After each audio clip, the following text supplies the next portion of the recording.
Pahalgam terror attack నేపథ్యంలో భారత్ పాక్ పరస్పరం వీసాలను రద్దు చేయడంతో దాయా దేశం పౌరులను తిరిగి వెళ్లాలని ఆదేశించింది. ఈ నేపథ్యంలో శుక్రవారం అటారీ వాఘా బార్డర్ గుండా 191 పాకిస్తాన్ జాతీయులు వెనక్కి తిరిగి వెళ్ళిపోగా 287 ఇండియన్ తిరిగి వచ్చారని అధికారులు వెల్లడించారు. గురువారం పాక్ నుంచి 105 మంది ఇండియన్లు రాగా భారత్ నుంచి 28 మంది పాక్ పౌరులు తిరిగి వెళ్లాలని తెలిపారు. డెడ్ లైన్ సమీపిస్తుండడంతో పౌరుల రిటర్న్ జర్నీలు మరింత పెరిగే అవకాశం ఉన్నట్టుగా భావిస్తూ ఉన్నారు. అయితే ఇక్కడ మీరు గమనించిన మిత్రమా, పాకిస్తాన్ నుంచి 105 మంది వచ్చినట, ఇండియా నుంచి 28 మంది పోయినారట. ఆ పోటాపోటీగా విన్యాసాలు మంగళవారం నాటి పహల్గాం టెర్రర్ అటాక్ పాక్ పని అంటూ తీవ్రంగా స్పందించిన భారత ప్రభుత్వం బుధవారం పాక్తో సింధు జలాల ఒప్పందాన్ని రద్దు చేసుకున్నట్టు తెలిపారు.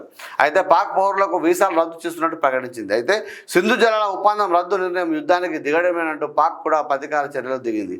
సిమ్లా ఒప్పందం రద్దు, ఇండియాలకు వీసాలు క్యాన్సిల్ చేసింది. తమ గగన తలం మీదుగా భారత్ విమానాలు ఎగరవద్దంటూ నో ఫ్లై జోన్గా ప్రకటించడంతో పాటు అరేబియా సముద్రంలో 2 రోజుల పాటు మిసైల్ టెస్టులు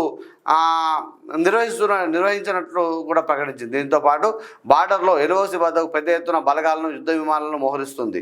పాక్తో ఉద్రిక్తతల నేపథ్యంలో ఇండియన్ నేవీ కూడా గురువారం అరేబియా సముద్రంలో ఐఎన్ఎస్ సూరత్ నుంచి కీలక మిసైల్ టెస్ట్ చేపట్టింది. మరోవైపు ఆక్రమణ పేరుతో Indian Air Force Rafale Mirage Sukhoi fighter జెట్లతో భారీ కసరత్తు చేసిందని అయితే వార్తా కథనం ఇక్కడ రావడం జరిగింది.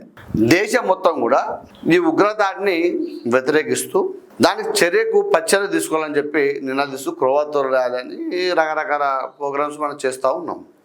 అయితే ఇక్కడ మనం గమనించదగ్గ విషయం ఏంటంటే, మీరు ఇక్కడ మొత్తం కూడా చదవడానికి గల కారణం ఏంటంటే, ఈ యొక్క బార్డర్ ఏదైతే ఉందో, ఈ యొక్క ఏది మన పాకిస్తాన్ యొక్క సంబంధించిన బార్డర్ కానివ్వండి, అంటే ఆ ఆఫ్ఘనిస్తాన్ దగ్గర ఉన్న బార్డర్ నుంచి ఇంకా మిగతా బార్డర్ నుంచి కూడా ఆ యొక్క కమాండర్స్ ఎవరైతే ఉంటారో వాళ్ళందరినీ కూడా పాక్ ఏం చేస్తుందంటే తీసుకొచ్చి మొహరింపు చేస్తూ ఉంది మన భారత్ యొక్క బార్డర్ చుట్టూ.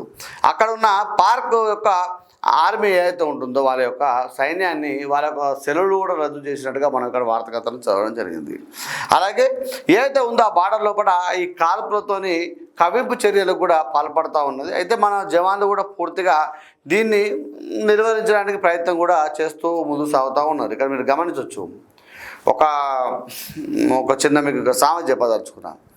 ఏంటంటే, ఒక ఏనుగు పోతూ ఉంటే ఒక 3 చీమలు పోతూ ఉంటాయి.